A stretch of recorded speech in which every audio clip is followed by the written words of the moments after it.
Hey guys, what is going on, and welcome back to What Shall We Do Next. I'm Mike, your host, and hope you guys are having the best day ever. Before I get started, guys, if you are new here, please subscribe if you haven't already done that. We're on the road to 115,000 subscribers, and I would love you to join me on this journey. So hit subscribe and join the fam. And also, guys, go follow me on all my social media. Links are in the description. I have Facebook, Twitter, Instagram, and even Snapchat, so go follow me on all of those. And as you guys know, I have a Facebook account, so you can add me on Facebook, and we can be Facebook friends, so go do that. Link is in the description. And finally, be sure to turn on the notification bell right next to the subscribe button. That way you get notified every time I upload a video. Thank you. But once again, I am coming back at you guys with another creepy video, and today we are talking about another scary story. Now, this is another one of those creepypastas about a cartoon, and this one is about the Simpsons. And this scary story is called Dead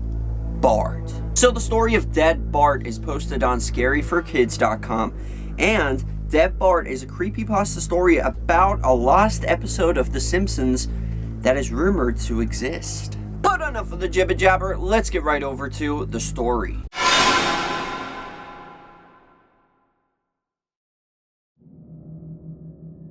Dead BART. When they began airing The Simpsons TV show, Fox had a strange way of numbering each episode. There are a few unexplained gaps in the numbering, and the TV station refuses to explain why. The reason for this is that there was a lost episode in Season 1. From what has been pieced together, the episode's production number was 7G06. The title was Dead BART. Finding any details about the missing episode is extremely difficult. None of the staff who were working on the show at the time will discuss it. The lost episode was written entirely by Matt Groening, the creator of the TV show. During production of the first season, they said that Matt Groening began to act very strangely.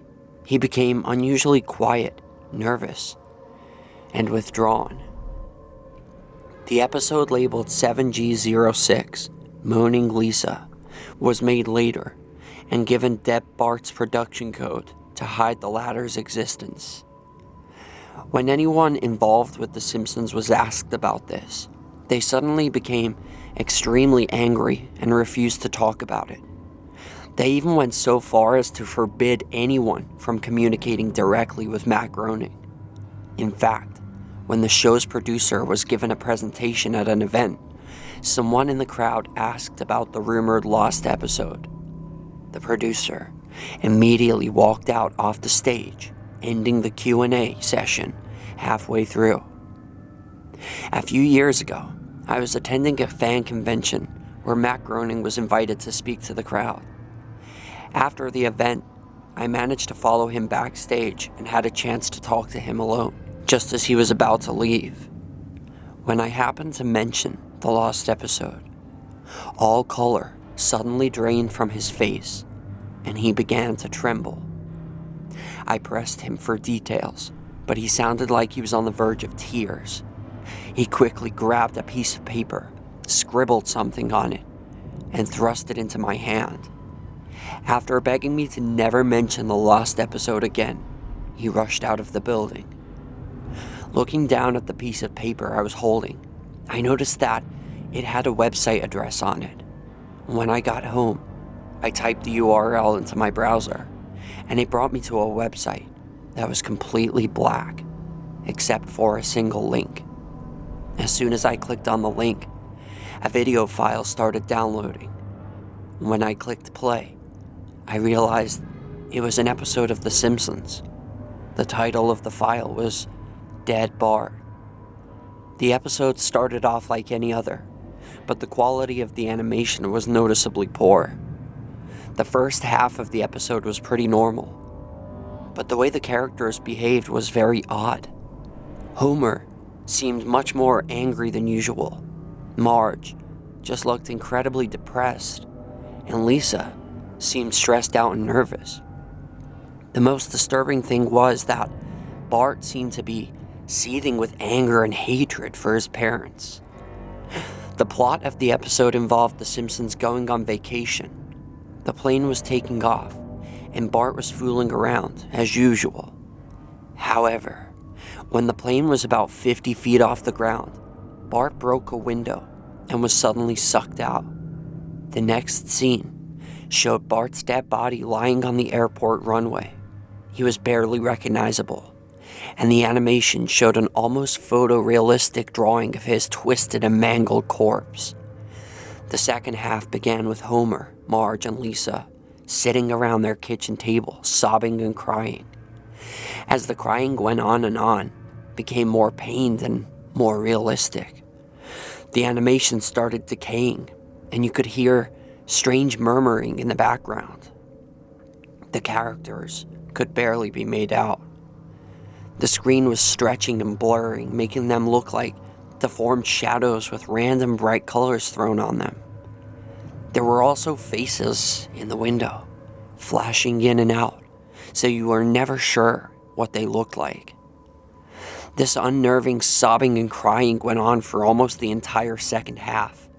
Towards the end, a title card appeared, reading, "1 year later."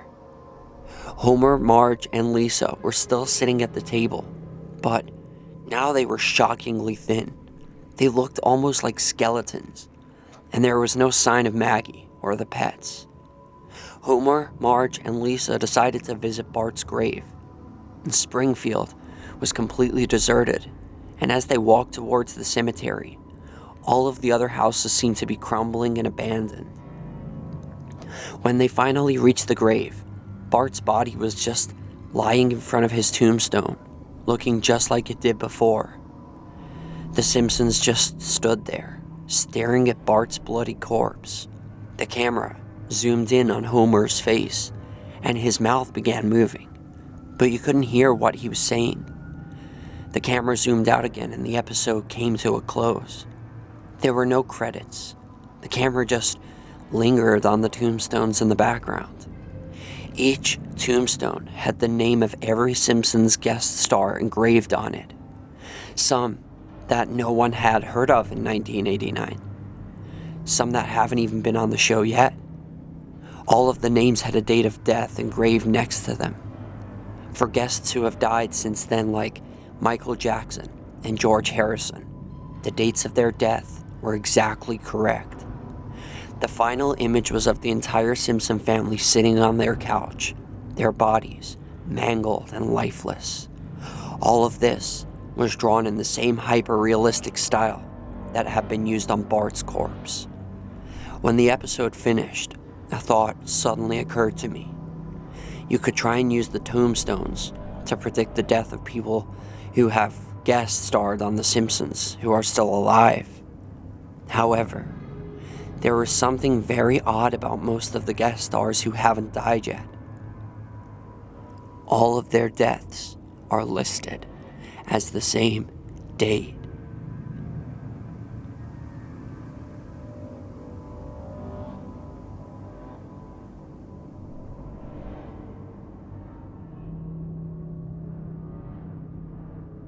And that is the end of that. So I hope you guys enjoyed this story.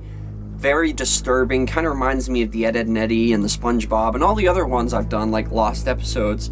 It's very disturbing in a way, like, even though it's most likely not real, but it does say at the beginning of the story, like when I said to you guys, apparently there is a possibility this is true, which that kind of makes it a whole lot more disturbing. But my question to all of you for question of the day is, do you believe this is real, or do you believe it's just a made-up story? Let me know what you guys think. That is question of the day. But thank you guys so much for watching. I hope you enjoyed this video. If you did, please hit that like button down below, and let's see if we can go for 56 likes on this video. I would really appreciate that. And remember, the most important thing of all, guys, chase your dreams. I love you all. Don't let anybody bring you down, and I'll see you back here tomorrow for another video. Peace out.